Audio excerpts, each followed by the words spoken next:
আচ্ছা কি হবে, এখানে আমরা সবাই খুব ভালো আছি।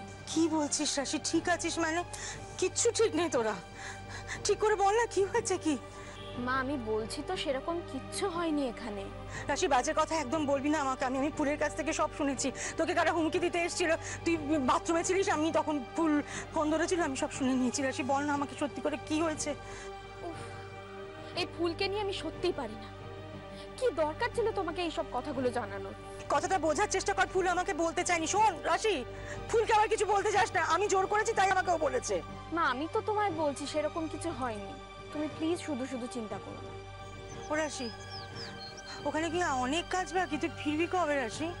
যাবো আসলে, এই তো সবে এলাম মা, এখনো একটু সময় লাগবে, অনেক কাজ বাকি। আর দেখো না, এই কমলা বা ওদের বয়সী মেয়েরা যারা এরকম সমস্যায় ভুগছে, তাদের এই অবস্থায় ফেলে রেখে কি করে যাব বলো তো? তুমি জানো কমলার শ্বশুর বাড়ির লোক এত খারাপ, ওকে দিনের পর দিন মারধর করতো, খেতে দিত না।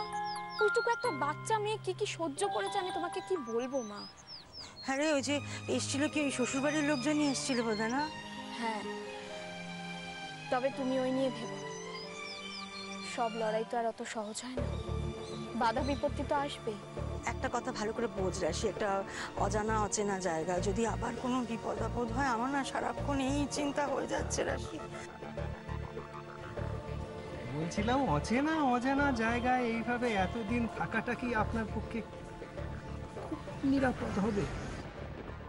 হ্যাঁ রাশি, কি হলো, চুপ করে আছিস কেন? কি আবার হবে মা? আমার ওপর তোমার ভরসা নেই? ওটাই তো আমার একমাত্র সম্বল রে মা। তোকে পেটে ধরেছিলাম, আমার জীবনের সবচেয়ে বড় গর্বের ঘটনা তো সেটাই রে মা।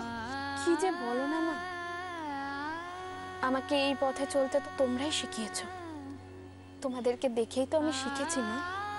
না রে রাশি, বিশ্বাস কর, তোকে নিয়ে আমার গর্বের শেষ নেই রে মা। শুধু আমরা কেন, বিক্রমপুরের ও রাশি দেখ, কথায় কথায় বলতে ভুলে গেছি, এই গোপাল কাকা বিক্রমপুরে এসেছিলেন।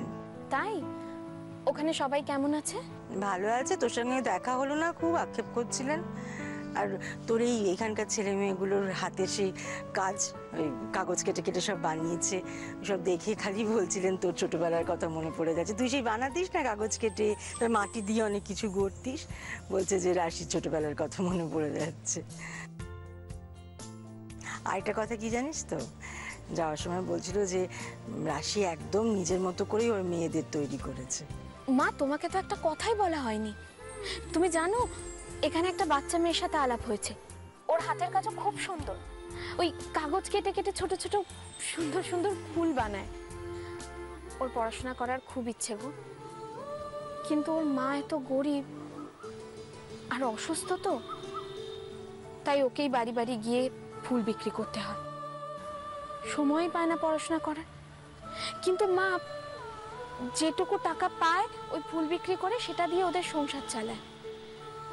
একটা অদ্ভুত জিনিস, মেয়েটা ওইটুকু ছোট হলে কি হবে, ওর ভীষণ বুদ্ধি, ওর মধ্যে একটা ব্যাপার আছে মা, আমি আমি না তোমাকে বোঝাতে পারছি না, খুব ভালো মেয়ে মা।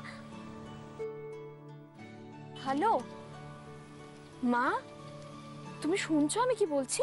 শুনছি কি রে, দেখতে পাচ্ছি। কি? অপু হারিয়ে যাওয়ার পর থেকে এই 7-7টা বছর ধরে তোকে এভাবে কথা বলতে শুনিনি।